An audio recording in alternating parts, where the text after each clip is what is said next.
ఇప్పుడు నేను మాట్లాడబోయే అంశము, మనం చేసే సాధారణ తప్పులు ఎలా ఉంటాయి?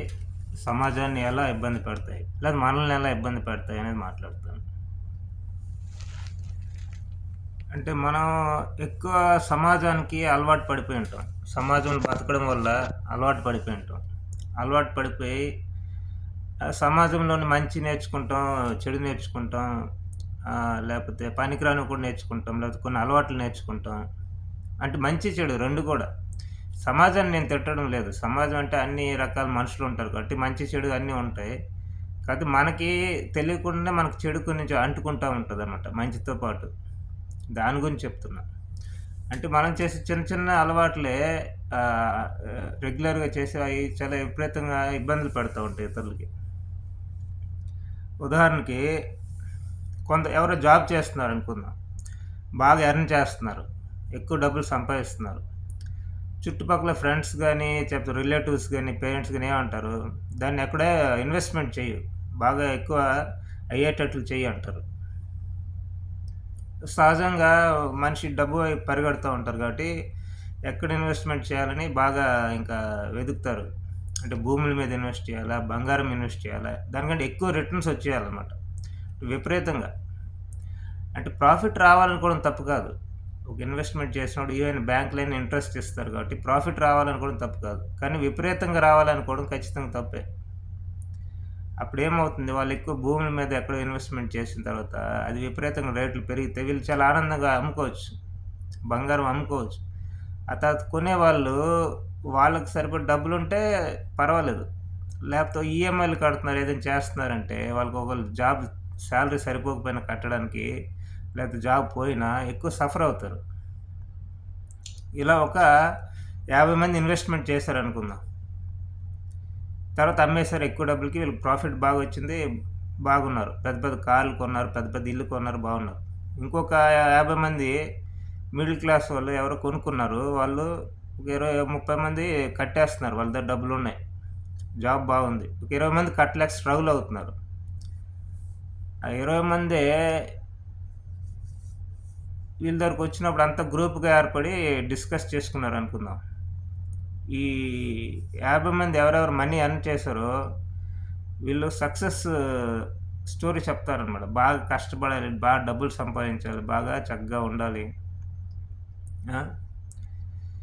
ఎవరెవరు 20 మంది సఫర్ అవుతున్నారో వీళ్ళకి చాలామంది సలహాలిస్తారు. "నువ్వు ఇంకా కష్టపడి, ఇంకా డబ్బులు సంపాదించు.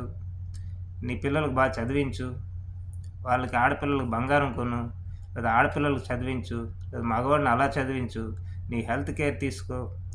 ఇవన్నీ సలహాలు చెప్తారు సమాజం. కానీ వాళ్ళ పరిస్థితి ఏంటి? ఆర్థిక స్థితి ఏంటనేది ఎవరు చూడరు. ఈవెన్ వీళ్ళే ఎక్కువ డబ్బులు అమ్మి ఏవో కొన్నవాళ్ళు వాళ్ళెలా ఎంత సక్సెస్‌గా ఎలా అయ్యారో అన్నీ వివరిస్తా ఉంటారనమాట. ఎంత కష్టపడ్డారు ఇయన్నీ. కానీ వీళ్ళు చేసిన పనికి సమాజం ఎలా సఫర్ అవుతుందనేది చూడరు. ఆ 20 మంది సఫర్ అవ్వడానికి కారణం ఈ 50 మంది అనేసరి కూడా గుర్తించరు వీళ్ళు. 20 మంది ప్రతిసారి నలిగిపోతుంటారు. ఈఎంఐ కట్టలేక. దానికి కారణం మనమే అని 50 మంది గుర్తించరు. పైగా వీళ్ళకి ఒకవేళ మీ సక్సెస్‌కి ఇంత గొప్పగా ఇవ్వడానికి కారణం ఏంటంటే సక్సెస్‌ఫుల్ స్టోరీస్ చెప్తారనమాట. వీళ్ళు ఎంత కష్టపడ్డారు, ఏం చదివారు, ఎంత భూములు కొన్నారు, ఎంత బంగారం కొన్నారు ఇయన్నీ సక్సెస్‌ఫుల్ స్టోరీస్ చెప్తారు. ఇది సహజంగా జరిగిపోతుందనమాట ఇవన్నీ. అలవాట్ల పొరపాటులాగా. వీళ్ళు ఎప్పుడైతే రూల్స్ అతిక్రమించారో ఇప్పుడు ఇంక వాళ్ళకి సలహాలు చెప్పడం వేస్ట్ అనమాట ఇతరులకి. రూల్స్ ఏంటి? Minimum profit. రీజనబుల్ ప్రాఫిట్ అంటే అది ఒకే రూల్. నా ఇష్టమొచ్చిన నేనుంటా అని ఎప్పుడైనా నిర్ణయించుకున్నావో అప్పుడు ఇంక నీకు మాట్లాడే అర్హత కోల్పోయినట్టే. ఇతరులకు సలహా ఇచ్చే అర్హత కోల్పోయినట్టే ఆ క్షణంలో. ఇంక నువ్వు ఎవరికి ఏం చెప్పినా వృధా. నేను మన గురించే చెప్తున్నాను. నేనైనా అవ్వచ్చు, ఇతరులు అవ్వచ్చు ఎవరైనా మనందరం. నాతో సహా నన్ను కూడా ఇంక్లూడ్ చేస్తున్నా. మనందరం సామాన్య మనుషులం. ఎప్పుడైతే నేను సమాజం ఏమైపోయినా పర్వాలేదు. నాకు ప్రాఫిట్ నాకొస్తే చాలు అనుకున్నామో, అప్పుడు మనకి మాట్లాడే అర్హత కోల్పోయినట్టే. ఇతరులు ఎవరైనా ఇంటికెళ్ళి నీ నీ పిల్లకి మంచి పెళ్లి చెయ్యి అని చెప్పే అర్హత కోల్పోయినట్టే. ఎందుకంటే దానికి డబ్బులు కావాలి. ఆ డబ్బులు వాళ్ళ దగ్గర ఉండొచ్చు, లేకపోవచ్చు. లేకపోతే ఎవరికైనా బంగారం కొను మంచిది అని అర్హత కోల్పోయినట్టే. వాళ్ళ దగ్గర బంగారం కొనడానికి డబ్బులు ఉండొచ్చు, లేకపోవచ్చు. లేకపోతే ఎవరికైనా చిన్న హాస్పిటల్‌కెళ్తే, లేదు లేదు ఇక్కడికి వెళ్ళకు మంచి హాస్పిటల్‌కెళ్ళు అని చెప్పే అర్హత కోల్పోయినట్టే. ఎందుకంటే వాళ్ళ దగ్గర డబ్బులు ఉండొచ్చు, లేకపోవచ్చు. నేనెందుకు అర్హత కోల్పోవాలి? నాకు చాలా ఇన్ఫర్మేషన్ తెలుసంటే, ఇన్ఫర్మేషన్ తెలిస్తే సరిపోద్దా? ఇన్ఫర్మేషన్ సరిపోదు కదా! మనం దానికి తగ్గట్లు ఉండాలి కూడా కదా! ఇన్ఫర్మేషన్ తెలిసి అన్నీ చెప్పుకుంటూ పోతే ఎవరికైనా ఇన్ఫర్మేషన్ తెలియకపోతే వాళ్ళకే ఉపయోగపడుతది. ఎవరో పెద్ద హాస్పిటల్‌కెళ్ళాలనుకుంటున్నారు, డబ్బులున్నాయి. వాళ్ళకి అడ్రెస్ లేదు, హాస్పిటల్ తెలీదంటే వాళ్ళ దగ్గరికెళ్ళి చెప్తే వాళ్ళకే ఉపయోగం ఉంటది. ఇంక ప్రతి వాళ్ళ దగ్గరికెళ్ళి చెప్తే ఏం లాభం? వాళ్ళ దగ్గర హాస్పిటల్‌కెళ్ళడానికి డబ్బులు కూడా ఉండకపోవచ్చు కదా!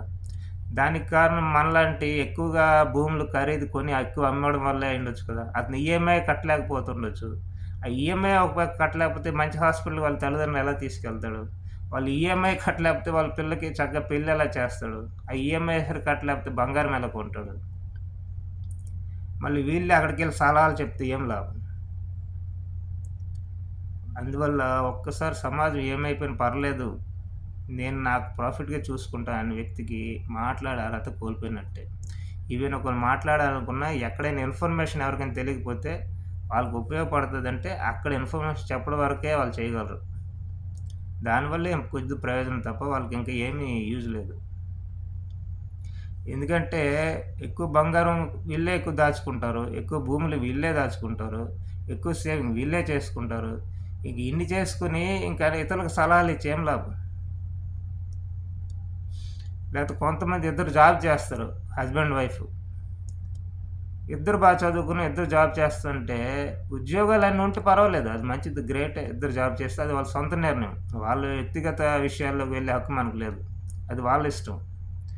కానీ ఎక్కువ మంది జాబ్స్ లేకపోతే సఫర్ అవుతూ ఉంటే ఒకవైపు ఇద్దరు జాబ్ చేయాల్సిన అవసరం ఉందా లేదని వాళ్ళు ప్రశ్నించుకోవాలి. ఒకరి సాలరీతో సరిపోతుందనుకుంటే ఒక్కరే చేయాలి. ఇద్దరెందుకు చేయడం? ఎందుకంత విపరీతంగా మనీ ఎర్న్ చేయడం ఎందుకు? లేదు నాకు ఇంట్లో గిట్టుబాటు రావట్లేదు. అంటే టైమ్ స్పెండ్ చేయడం కుదరట్లేదంటే ఇంక వేరే ఆల్టర్‌నేట్ చూసుకోవాలి వాళ్ళు. ఏదో ఫ్రీగా ఎవరైనా గవర్నమెంట్ స్కూల్‌లో టీచర్ లేకపోతే చెప్పొచ్చు కదా! లేకపోతే ప్రైవేట్ ట్యూషన్స్ చెప్పొచ్చు కదా! ఫ్రీగా పేద పిల్లలకి. లేదా మిడిల్ క్లాస్ వాళ్ళకి. ఫ్రీగా చెప్పొచ్చు ట్యూషన్స్ ఎవరైనా. లేకపోతే ఏదైనా ఇంకేదైనా ధ్యానం ఏదైనా చేసుకోవచ్చు. అంటే ఏదో ఒకటి వాళ్ళ ఇష్టం. మనం చెప్పలేం. అది వాళ్ళకి ఎంత కంఫర్టబుల్ ఉంటే అది. జాబే చేయాలా? జాబ్ చేస్తున్నాం పోనీ ఆ మనీ ఓకే. జాబ్ చేయకుండా ఉండలేమంటే చేయొచ్చు. ఆ మనీ ఎక్కడైనా మంచి విషయం కోసం స్పెండ్ చేస్తే పర్లేదు. సొంతంగా దాచుకొని విపరీతంగా దాచుకుంటే ఏ విధంగా? అది దొంగతనం కింద రాదా? ఇప్పుడు అంతా దేవుడిచ్చిందే అంటాం మళ్ళీ మనమే. మనల్ని తయారు చేసింది కూడా దేవుడే అంటాం. మనమే ఇయన్నీ చెప్తాం. మళ్ళీ మనమే దేవుడిచ్చింది ఎలా తీసుకుంటాం ఎక్కువ? అది దేవుడు తయారు చేసింది మొత్తం అందరి కోసం కదా! ప్రపంచంలో అందరి కోసం దేవుడిచ్చాడు. ఇంకా ఎక్కువ కావాలంటే దేవుడు ఇంతే, ఈ భూమి సైజ్ ఇంతే. జనాలు ఎక్కువైపోయారు, మరి కొంచెం ఎక్స్‌ట్రా కలుపన్నా కలపడు. జనాలు ఎక్కువైపోయారు, కొంచెం వాటర్ కలపన్నా కలపడు. ఇంతే, ఫిక్స్ ఇంతే ఇది. దీంతోనే అడ్జస్ట్ అవ్వాలి. సో, దీనికి ఎఫెక్ట్ అవ్వకుండా మనం ఉన్నామో లేదో చూసుకోవాల్సిన బాధ్యత మనది. మనం జాబ్ చేస్తున్నాం, ఇద్దరం చేస్తున్నాం. ఒకరి సాలరీ సరిపోద్ది. సేవింగ్స్‌కి సరిపోద్ది, ఫ్యూచర్‌కి ప్రొటెక్షన్‌కి సరిపోద్ది అన్నప్పుడు అంటే విపరీతంగా ఇల్లు కొని ఈఎంఐలు కడతామంటే అది రాంగే. విపరీతంగా కాస్ట్ ఎవరు కొనమన్నారు? ఆ బిల్డర్ కట్టమన్నాడు ఎవడసల? Government okay. ఇష్టమైనది చేయొచ్చు. కానీ మనం వెళ్లి అక్కడికెళ్లి ఉండాల్సిన అవసరం ఏముంది? విపరీతమైన పనులు చేసి మానవత్వంతో ఉంటానంటే సాధ్యం కాదు. అది 2 వ్యతిరేకం అది.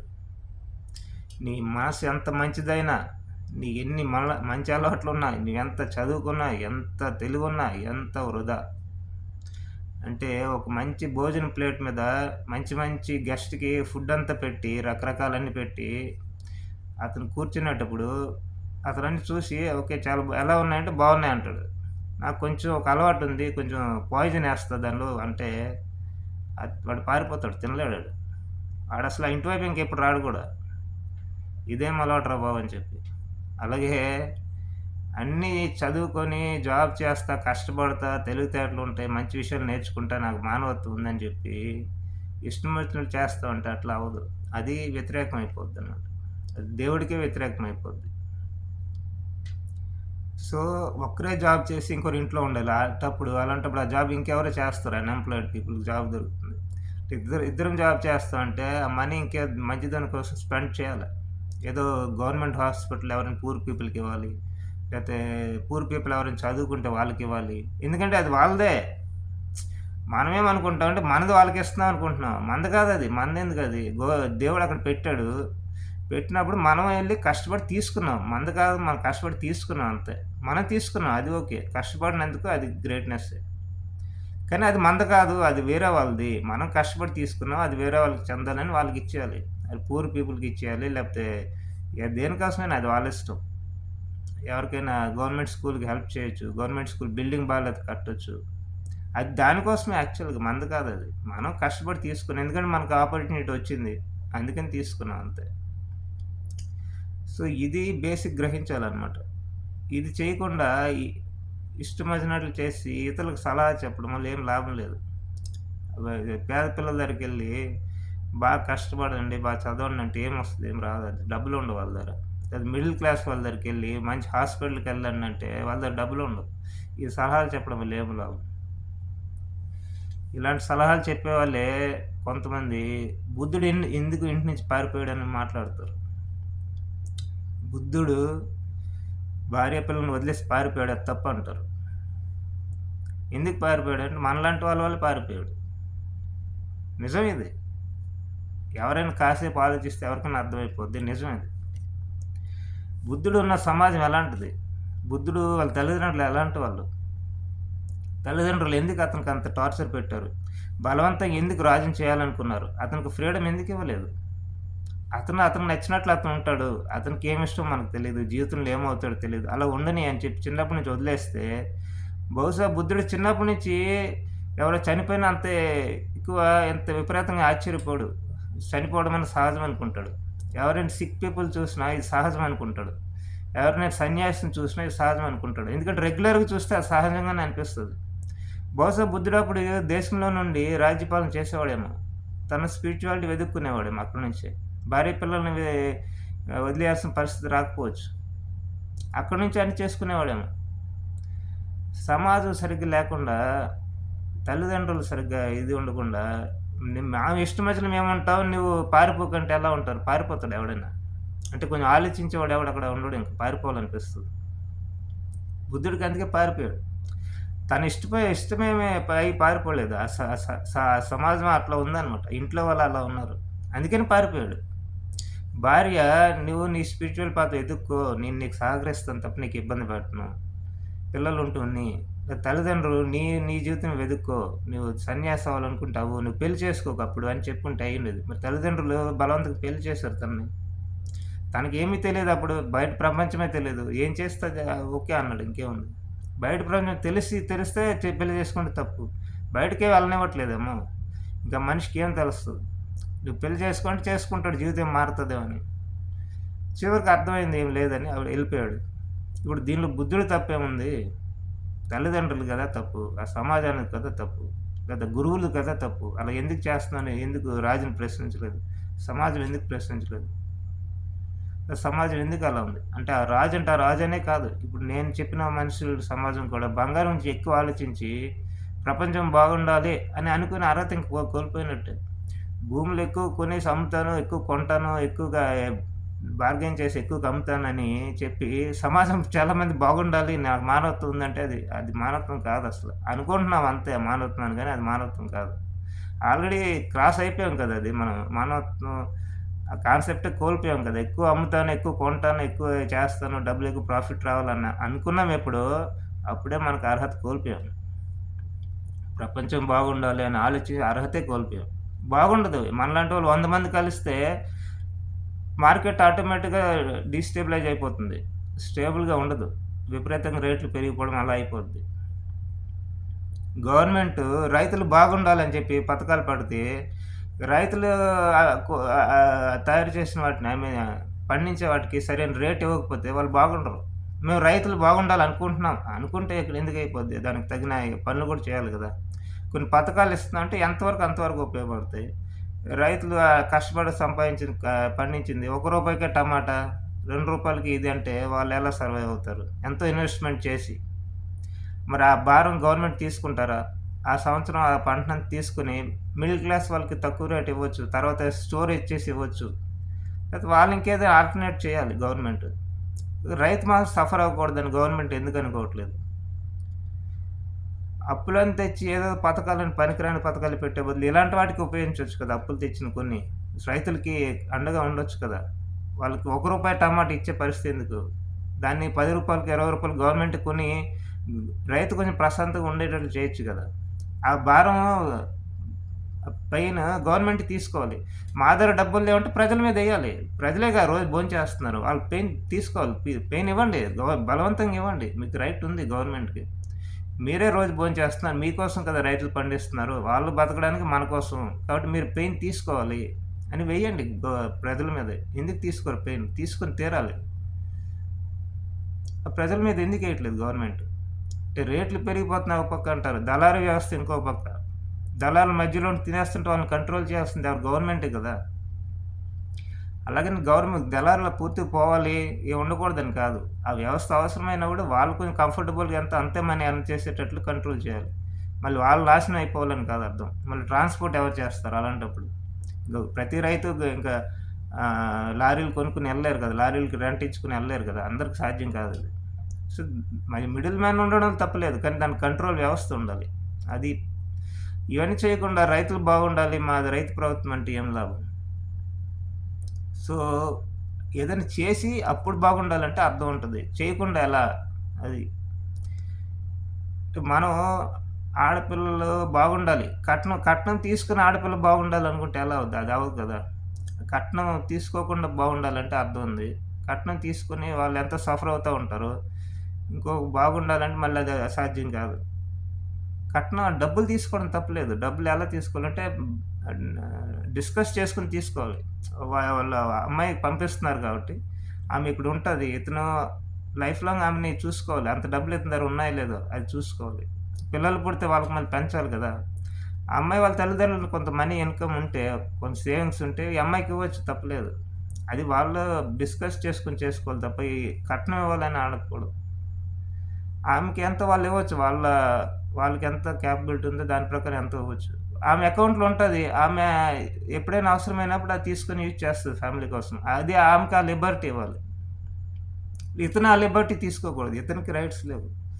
ఆమె కొంచెం మంచి మనసుతో ఉండాలి. మళ్ళీ ఇది నా మనీ, నేను ఆడదాన్ని నా ఇష్టమని చేస్తా అంటే అది మళ్ళీ సమస్య. ఇంకో సమస్య అవుద్దనమాట. అంటే ఎవరో ఒక్కరు బాగుంటే ఎప్పుడు సమస్య. ఇద్దరు కొంచెం బాగుంటేనే అక్కడ మ్యాచ్ అవుద్ది. బ్యాలెన్స్ అవుద్ది. లేపోతే ఇంకా ఆమె ఇంకో రకంగా ఇచ్చేయొచ్చనమాట. అడ్వాంటేజ్ తీసుకోవచ్చు. నేను డబ్బులివ్వాలని నేను చెప్పిన మట్లే వినాలి. లేపోతే నేను వినను అని పనికిరానివని చెప్తే ఇతను సఫర్ అవుతాడు. అదొక పెద్ద సమస్య అనమాట. సో, కొద్దో గొప్ప మనుషుల్లాగా ఉంటే ఏం ప్రాబ్లమ్ లేదనమాట. కొద్దో గొప్ప ఇది నేనేది మహానుభావుల గురించి చెప్పట్లా. మామూలు మనుషుల్లాగా మామూలుగా ఆలోచిస్తూ బతికితే చాలా సమస్యలు రావు. మామూలు వాళ్ళ గురించే చెప్తున్నా. మంచోళ్ళు అనుకునే వాళ్ళ గురించే చెప్తున్నా. మంచోళ్ళు అనుకునే వాళ్ళే అలవాట్లో పడి చాలా పనికిరాని పనులు చేస్తుంటాం. నేను కూడా నాతో సహా నాతో సహా అందరం పనికిరాని పనులు చేసేస్తూ ఉంటాం. దానివల్ల చాలా సఫర్ అవుతారన్నమాట సమాజంలో. సో, ఆలోచించండి. దీనికేం మనకు మంచి పెద్ద పెద్ద గురువులు రావాల్సిన అవసరంలా. మనం కొంచెం బేసిక్‌గా ఆలోచిస్తే మనకే తెలిసిపోద్ది. కొంచెం కష్టమైన సమస్యలంటే గురువుల దగ్గరికెళ్ళి అడగాలి. లేకపోతే దేవుడి గురించి అడగాలి. ఏదో ఒకటి అడగాలి. ప్రతిదానికి గురువుకెందుకు? మనకే చాలా విషయాలు తెలిసిపోతాయి కదా! నేను చేస్తున్న పని వల్ల సమాజం ఏమైనా ఎఫెక్ట్ అవుద్దా నెగెటివ్‌గా అని ఆలోచించుకుంటే తెలిసిపోద్ది ఆన్సరు. నేను బంగారం కొని విపరీతంగా అమ్మడం వల్ల సమాజం ఏమైనా సఫర్ అవుద్దా? నేను కొంత భూమి కొని విపరీతంగా అమ్మడం వల్ల సమాజం ఏమైనా సఫర్ అవుద్దా? అని ఆలోచించుకుంటే మనకే ఆన్సర్ తెలిసిపోద్ది. దీనికి గురువెందుకు రావడం? దీనికి దేవుడెందుకు రావడం? చాలా విషయాలు మనకే తెలిసిపోతాయి మామూలుగే. ప్రతీది దేవుడు రావాలి, గురువు రావాలి ఎందుకు? పెద్ద పెద్ద బుక్స్ ఎందుకు చదవాలా? దీనికి అంత అవసరమా? మామూలుగా ఆలోచిస్తేనే తెలిసిపోద్ది. ఇలా చేస్తే నేను ఎక్కువ మనీ ఎర్న్ చేయాలని స్ట్రగుల్ అవ్వాలంటే స్ట్రగుల్ అవ్వాలి. కలియుగం తప్పదు. కొద్ది గొప్ప మంచిగా ఉండాలంటే స్ట్రగుల్స్ తీసుకోవాలి, పెయిన్ తీసుకోవాలి. తప్పదనమాట. వేరే వాళ్ళు అలా చేయట్లేదు. నేనెందుకు చేయాలంటే, వేరే వాళ్ళ గురించి మనకెందుకు? మనది కదా మనం చూసుకోవాలి. వేరే వాళ్ళు చెడ్డవాళ్ళు కొందరు కత్తులతో పొడుస్తుంటారు. మనం వెళ్లి చేస్తామేంటి? లేకపోతే కొందరు దొంగతనాలు చేస్తున్నారు. మనం వెళ్లి చేస్తామేంటి? చేయం కదా! అది చెడని వెంటనే తెలిసిపోతుంది కదా! ఇది కూడా అంతే. ఇదేంటే కొంచెం సాఫ్ట్‌గా కనిపిస్తది. అది కొంచెం హార్డ్‌గా కనిపిస్తది. అంతే తేడా. 2 ఎఫెక్ట్ అవుతాయి. ఇద్దరు వైఫ్ అండ్ హస్బెండ్ ఎక్కువ మని అవసరం లేకపోయినా, అంటే వాళ్ళు ఒక్కో సాలరీ సరిపోద్దని ఇద్దరు జాబ్ చేస్తున్నారంటే, ఇది కూడా ఒక దొంగతనంతో సమానమే. ఇది సాఫ్ట్‌గా ఉంటది. అంతే తేడా. దొంగ అంటే హార్డ్‌గెళ్లి దొంగతనం చేస్తాడు. ఇది సాఫ్ట్ దొంగతనం అంతే తేడా. పెద్దగా ఏం డిఫరెన్స్ లేదు. ఇప్పుడు దేవుడు మొత్తం అందరికిచ్చాడు. అందరి కోసం ఇదన్నప్పుడు, నువ్వెక్కువ తీసుకుంటున్నావు అంటే దొంగతనం ఎందుకు కాదది? నువ్వు కష్టపడి తీసుకున్న దొంగతనమే. మరి దొంగడేమన్నా ఈజీగా తీసుకుంటాడేంటి? ఎళ్లి డైరెక్ట్‌గెళ్లి ఏటీఎం తీసుకొని అట్లేం లేదు. అతను ఎంతో గోడలు దూకుతాడు, కష్టపడతాడు, రాత్రెళ్తాడు, వర్షంలో ఎళ్తాడు, పారిపోతాడు, పోలీసులు పరిగెడతారు. ఇన్ని తలనొప్పులుంటాయి వాళ్ళకి మరి. అది కష్టపడడమే. ఇదంటే కొంచెం సాఫ్ట్‌గా ఉంటది. జాబ్ చేసి తీసుకుంటాం. అతను కొంచెం బలవంతంగా తీసుకుంటాడు. అంతే తేడా. 2 దొంగతనాలే. ఆ దొంగతనం తెలియాలంటే ఇదంతా దేవుడిచ్చింది. అందరి కోసం ఇచ్చిందనుకోవాలి. లేదు నేను దేవుడిని నమ్మనంటే ప్రాక్టికల్‌గా ఆలోచించినా తెలిసిపోద్ది. ఈ సృష్టి ఉన్నదెంత, ఈ భూమి ఉన్నదెంత. దేవుడిని నమ్మను నేను. ఓకే. అందరూ ఉన్నారు మనుషులు. అందరూ బాగుండాలంటే నేనేం చేయాలి? నా వైపు నుంచి చెడు జరగకుండా చూసుకోవాలనుకున్నా అర్థమైపోద్దిగా. దీనికి దేవుడేమైనా రావాలా? లేదు దేవుడిని నమ్మాలా ఏంటి? దేవుడిని నమ్మకుండా నాస్తికులు నమ్మినా, నాస్తికంగా ఉన్నా తెలిసిపోద్దిది. మనం చేసే పని వల్ల ఇతరులకి ఎలా ఎఫెక్ట్ అవుద్దని ఆలోచిస్తే తెలిసిపోద్ది.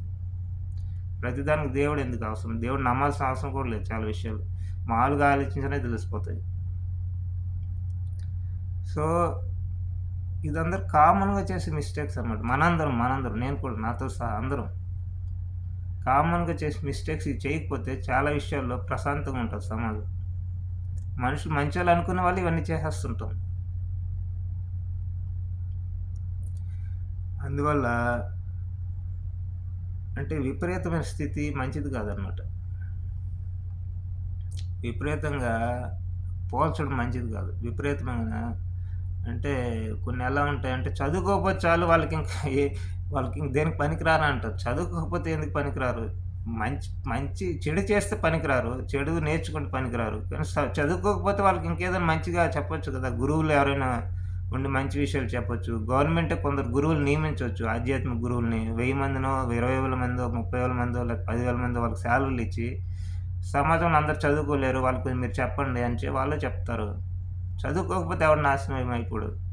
ఐదో తరగతి చదివినా చాలు, పదో తరగతి చదివినా చాలు. ఆడేమి నాశనం అయిపోరు. వాళ్ళేం చెడు వ్యక్తులేమి అయిపోరు. చదువుకున్నంత మాత్రం మొత్తం ఏం తెలిసిపోదు. ఎంఎస్సీ ఫిజిక్స్ చేస్తే ఫిజిక్స్ తెలుస్తది. జీవితం ఎందుకు తెలుస్తది?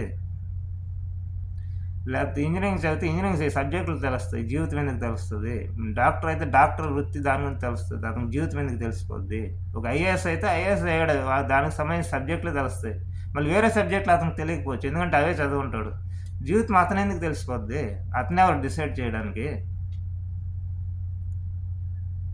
సో, చదువుకి జీవితానికి పూర్తిగా సంబంధం లేదు. అలాగని ఉపయోగం లేదని కాదు. చదువులో కొంచెం మంచి విషయం నేర్చుకుంటారు. ఎందుకంటే టీచర్స్ చెప్తారు. స్టూడెంట్స్ చదివిన మంచి విషయాలు చెప్తారు. కొన్ని ఏమైనా మనకు ఆలోచనలొస్తాయి. సమాజాన్ని చూసి కొంచెం నేర్చుకోవచ్చులే. అది కొంత ఉపయోగం అంతే. మినిమమ్ ఉపయోగం ఉంటదంతే. మరీ విపరీతంగా లేదు. చదువు వల్ల జాబ్ వస్తది. అలా ఉపయోగం అంతే. డబ్బులు ఎర్న్ చేయొచ్చు. అలా ఉపయోగం తప్ప జీవితానికి సంబంధం లేదు పూర్తిగా. సో, ఐదో తరగతి చదివిన వ్యక్తికి కూడా మంచిగా బతకొచ్చు. మంచి విషయాలన్నీ నేర్పిస్తే. ఎప్పుడు స్కూలుకెళ్ళని వ్యక్తి కూడా మంచి విషయాలు నేర్చుకోవచ్చు. మంచి గురువులు అతను దొరికితే. సో, ఎందుకు బలవంత పట్టడం ఏంటిది? చదవాల్సిందే నువ్వు. నేను మంచోడు, నువ్వు గొప్పోడని ఒప్పుకోవాలని నీకు చదవాల్సిందంటే నువ్వెవడు డిసైడ్ చేయడానికి? నీకు ఎలా రైట్స్ ఉన్నాయి? ఒకడు మంచివాడు, గొప్పోడు, వేస్ట్ అని డిసైడ్ చేయడానికి నువ్వెవరు? అతను చేసింది మంచిదా? చెడ్డదా? అది చెప్పు. అతనేం చెడు చేస్తే అది చెప్పు. చదువుకొని చెడు చేశాడు. లేదా చదువుకోకుండా చేశాడు. లేదా చదువుకోకపోవడం వల్ల కొన్ని మేనర్స్ తెలియవు. అది ఓకే. అది ఒప్పుకుంటాం. మేనర్స్ నేర్పించు. చదువుకోలేదు కాబట్టి మేనర్స్ నేర్పించు. మర్యాదగా ఎలా మాట్లాడడం తెలియదు. చాలా రఫ్‌గా ఉన్నారు చదువుకోలేదంటే మర్యాదగా ఎలా మాట్లాడడం నేర్పించు చాలు. దీనికి చదువెందుకు? బలవంతంగా ఇదేంటిది? చదువు ఎక్కకపోవచ్చు. ఆర్థిక స్థితి బాలేకపోవచ్చు. ఎలా బలవంతం ఎవరు డిసైడ్ చేయడానికి ఇవన్నీ? పోనీ గవర్నమెంట్ ఎంకరేజ్ చేస్తున్నారు చదువుకొని నాకేం ఇబ్బందేం లేదు. కానీ చదువుకుంటేనే నేను మంచి వాళ్ళని చూస్తుంటే ఎలా? మరి చదువుకున్నోళ్ళందరూ మంచోళ్ళు అయిపోయారేంటి? ఎంతోమంది గవర్నమెంట్ ఇంజినీర్సు, డాక్టర్సు లంచాలు దొరికిపోతున్నారుగా. మరి ఎక్కడ గొప్పోళ్ళు ఎవరైపోయారు? సో, సాధారణంగా చేసే తప్పుల వల్ల ఎన్నో ఇబ్బందులు జరుగుతా ఉంటాయన్నమాట. గవర్నమెంటే హై స్పీడ్ వెహికల్స్ అలౌ చేస్తారు రోడ్ల మీద. మళ్ళీ వాళ్ళే రాస్తారు విపరీతంగా స్పీడ్‌గెళ్ళొద్దంటారు. ఈ ఏమన్నా అర్థముందా ఇదసల? అంటే మనం ఎళ్లి గట్టిగా కర్రతో ఒకడిని కొట్టి ఆ! నువ్వు ఆయింట్‌మెంట్ రాసుకోవాలక్కడ. లేకపోతే నీకు తగ్గదని చెప్పినట్టుందక్కడ. కొట్టడం ఎందుకు వాడినసల? కొట్టకపోతే వాడు ఆయింట్‌మెంట్ రాసుకోవాల్సిన పరిస్థితి లేదుగా. మళ్ళీ ఆయింట్‌మెంట్ కొనాలంటే వాడి దగ్గర డబ్బులుండాలి. అదొక తలనొప్పి. కొట్టొద్దు వాడిని. కొట్టకపోతే ఆయింట్‌మెంట్ రాసుకోవాల్సిన పరిస్థితే ఉండదు. విపరీతంగా వెహికల్ స్పీడ్ ఎళ్ళే వెహికల్స్ తయారు చేస్తారు. వాళ్ళంటారు మళ్ళీ విపరీతంగా ఎళ్ళొద్దు స్పీడ్‌లో యాక్సిడెంట్‌లు అయితే చచ్చిపోతా ఉంటారు. తయారు చేయకపోతే చాలు కదా! సగం తలనొప్పులుండవు. 100 స్పీడ్ ఏంటి? 120 ఏంటి? 150 ఏంటి? మనుషులా ఇంకేమన్నా? మన పరిధి మనకుంటది. మన కంట్రోల్ మనకుంటది. మనం హైలీ 100% పెర్ఫెక్ట్ వ్యక్తులం కాదు గదా! మళ్ళీ కొందరు ఆల్కహాల్ గూడా తాగుతారు. అదొక వేరే విషయం. సో, ఇప్పుడు 40, 50 స్పీడ్‌లో వెహికల్సే తయారు చేస్తే ఇంత దారుణంగా యాక్సిడెంట్లు జరగవు. ఇంతమంది చనిపోరు. ఒకవేళ ఏమైనా యాక్సిడెంట్‌లయినా మినిమంతో అవుతాయి. మినిమం దెబ్బలవుతాయి తప్ప మరి చనిపోయే పరిస్థితులు ఎక్కువ రావు. ఎక్కడో రేర్‌గా అవుతాయి. అలా కదా చేయాలి. ఇలా చేయకుండా విపరీతంగా వెహికల్స్ తయారు చేసి స్పీడ్‌తో ఆ మనిషి యంగ్‌గా ఉండేవాడికి విపరీతంగా ఎళ్ళాలనిపిస్తది. నువ్వు అలా వెళ్ళొద్దు అంటే అది అది కుదరదు. వాడు ఎళ్తాడు అంతే. ఆ ఏజ్ అలా ఉంటది. స్పీడు థ్రిల్లింగ్ ఉంటది. బావుంటది. ఆ ఏజ్‌లో ఉండేవాడికి ఆపుతానంటాడు తట్టుకోలేడు. వాడు ఎళ్తాడు. ఎళ్తే బావుంటది వాడికి. లేదా మజా ఉండదు. ఆడికి అలా ఇవ్వకు ఫస్టు. అంటే అందరూ అలాగే ఉంటారంటే కొందరు కొంచెం బుద్ధిగా కంట్రోల్‌గా ఉండేవాళ్ళు ఉండొచ్చు. ఓ 50% బుద్ధిగా ఉండి కంట్రోల్‌గా ఉండే పద్ధతిగా ఉండేవాళ్ళు ఎళ్ళొచ్చు. భయం ఉండొచ్చు. మరో 50% లేకపోవచ్చు. వాడికో థ్రిల్ కావాలనిపించొచ్చు. అది తప్పెందుకు అవుద్ది? వాడు వాడి సిట్యుయేషన్ అది. వాడి లైఫ్ విధానం అది. వాడికసలు ఇవ్వొద్దు కదా! అంత స్పీడ్‌గెళ్ళి బైకులెందుకు ఇవ్వడం? ఒక 40, 50 స్పీడు మాక్సిమం అంతే. అలా కంపెనీస్‌కి గవర్నమెంట్స్ కంట్రోల్ చేస్తే మ్యానుఫ్యాక్చరింగ్ వాళ్ళకి, ఆటోమొబైల్ కంపెనీస్‌కి వాళ్ళు ఎక్కువ తయారు చేయలేరు. ఎందుకంటే వాళ్ళకి మరణశిక్ష వేయాలప్పుడు. అంతకన్నా 40, 50 కన్నా ఏదైనా వెహికల్ తయారు చేస్తే వాళ్ళకి మరణశిక్ష అంటే వాడింక తయారు చేయలేడు. వాడికి భయమేస్తది కదా! చచ్చిపోతామని. వాడు మినిమమ్ కాస్ట్‌లోనే మినిమమ్ దీనిలో తయారు చేస్తాడు. 2, 3 కోట్లు పెట్టి కార్ తయారు చేయరు. వాళ్ళకి ఫ్రీడమ్ ఇవ్వడం వల్ల తయారు చేస్తున్నారు, అమ్ముతున్నారు. మాక్సిమం కాస్ట్ ఒక 30 లాక్స్ లోపే ఉండేటట్టు చూసుకో. అంతకన్నా ఎక్కువ మంచిది కాదు. సమాజానికి ఎఫెక్ట్ అవుద్ది. దాని వెంట విపరీతంగా మనుషులు వెళ్ళిపోయి అనవసరం డబ్బులు వెచ్చిస్తారు. దానివల్ల ఏమి లాభం లేదు. దానివల్ల దాన్ని ఇంకేదో మంచి పని కోసం వాడొచ్చంటే వాడు ఎందుకు తయారు చేస్తాడు? తయారు చేయరు మ్యానుఫ్యాక్చరింగ్ వాళ్ళు. అంటే నేనిక్కడ అందరూ పోవర్టీ బతకాలి, మినిమమ్‌తో బతకాలని కాదు. 30 లాక్స్ కార్ ఏమన్నా తక్కువ? 20 లాక్స్ కార్ ఏమన్నా తక్కువ? 15 లాక్స్‌ది ఏమన్నా తక్కువ? అది సరిపోదా? 2, 3 కోట్లెందుకు? అసలా బ్యాలెన్స్ లేకుండా చేస్తుంది మనమే సమాజం. గవర్నమెంటు, మనుషులు అందరం. మళ్ళీ మనమే ఎళ్లి బాగుండాలి, సమాజం బాగుండాలి, నేను ప్రేమిస్తా, నేను మానవత్వంతో ఉంటా అంటే అది కుదరదు. అవ్వదది. సాధ్యం కాదు. అంటే ఇదెలా ఉందంటే గట్టిగా కొట్టి ఆయింట్‌మెంట్ రాసుకో తగ్గిపోద్దంటే ఎలా? కొట్టొద్దు కదా! కొట్టడం ఎందుకు అనవసరంగా? ఇవన్నీ ఎవరికి వాళ్ళు ఆలోచించుకుంటే తెలిసిపోతాయన్నమాట. ఇవన్నీ మహా గురువులెవరో రావాలా? దేవుళ్ళు రావాలా? ఏం అవసరం లేదు. విపరీతమైన ప్రాఫిట్ రావాలని కోరుకోవడం మంచిది కాదు. లేదా విపరీతమైన కట్నం రావాలని కోరుకోవడం మంచిది కాదు. అంటే మనీ తీసుకోవద్దని నేను చెప్పట్లా. వాళ్ళ ఆడపిల్ల తండ్రి వాళ్ళ ఇష్టం. ఇవ్వాలనుకుంటే ఇస్తారు లేకపోతే లేదు. లేకపోతే జాబ్ చేయొద్దని నేను చెప్పట్లా ఆడపిల్లలు, మగపిల్లలు. అది వాళ్ళ ఇష్టం. వాళ్ళ ఆర్థిక స్థితి దృష్టిలో పెట్టుకొని చేస్తారు. వాళ్ళకి ఒక్కరి ఇన్‌కమ్ సరిపోకపోతే ఇద్దరు జాబ్ చేస్తారు. అది మంచి అలవాటే కదా! గ్రేట్ కదా! ఆడపిల్ల జాబ్ చేయడం అనేది చాలా గ్రేట్. అంటే అది పరిస్థితిని చూసుకొని వాళ్ళు చేసుకోవాలి. ప్రతిదాన్ని ఎవరొచ్చి చెప్పలేరు గదా! అంటే ఇదేదో కొత్తగా వచ్చిన విప్లవం ఏం కాదు. ఆ పల్లెటూరులో ఆడవాళ్ళు ఎప్పటినుంచో జాబ్ చేస్తున్నారు. పనులు చేస్తున్నారు. ఇదేదో కొత్తగొచ్చింది. ఈ మధ్య జనాలు ఆడవాళ్ళు జాబ్ చేస్తున్నారంటే చదువుకొని చేస్తున్నారు. అంతే తప్ప ఆడవాళ్ళేమి పనులు లేకుండా ఎప్పుడు లేరు. నాకు తెలిసి నేనే ఒక 20, 30 సంవత్సరాలు చూస్తుండొచ్చు. 20 సంవత్సరాలు చూస్తుండొచ్చు. ఇంకా వందల సంవత్సరాలు, వేల సంవత్సరాల క్రితం కూడా చేస్తుంటారు. మనకు తెలీదు. పొలంకెళ్ళి పనులు చేస్తారు కదా ఆడవాళ్ళు. కొత్తగా ఏమి ఆడవాళ్ళు ఏమైనా గొప్పగా చేస్తేనే ఎలా చెప్తారు కొత్తగా? అలా ఆళ్ళందరూ ఎప్పటినుంచో చేస్తున్నారు ఆడపిల్లలు. వాళ్ళనందరూ అవమానించినట్లు అలాగనుకుంటే. ఎప్పటినుంచో చేస్తున్నారు పనులు ఆడవాళ్ళు. కొత్తగా ఏం కాదు. కాపోతే వాళ్ళ లైఫు డిస్టర్బ్ అవ్వకుండా చూసుకొని చేసుకుంటారు. ఇంట్లో పిల్లలుంటే వాళ్ళ పెద్దవాళ్ళ దగ్గరికి ఇచ్చి పనులకెళ్తారు. అట్లా బ్యాలెన్స్ చేసుకొని చేస్తారు. లేకపోతే వాళ్ళ ఇంట్లో పెద్దవాళ్ళు లేకపోతే వాళ్ళు ఇంట్లో ఉంటారు పిల్లలు చూసుకోవడానికి. పొలంకెళ్ళరు. ఎందుకంటే ఇబ్బందవుద్ది గదా! అది చూసుకొని చేసుకుంటారక్కడ. సో, బేసిక్స్ అన్నీ ఎవరికి వాళ్ళు ఆలోచించుకోవాలి అంతే మనం. ప్రతీదీ దేవుడొస్తాడు, లేకపోతే ఎవరో గురువులొస్తారు, లేకపోతే పుస్తకాల్లో రాయాలంటే అన్నీ అది సాధ్యం కాదు. ఎన్ని వందల పేజీలు రాయాలి, ఎన్ని వేల పేజీలు రాయాలి ఇంక. అన్నీ సాధ్యం కాదు. సో, ఆలోచించుకుందాం. ఆలోచించుకొని తెలిసిపోద్ది. ఎవరికి వాళ్ళు ఆలోచించుకుంటే ఉంటారు.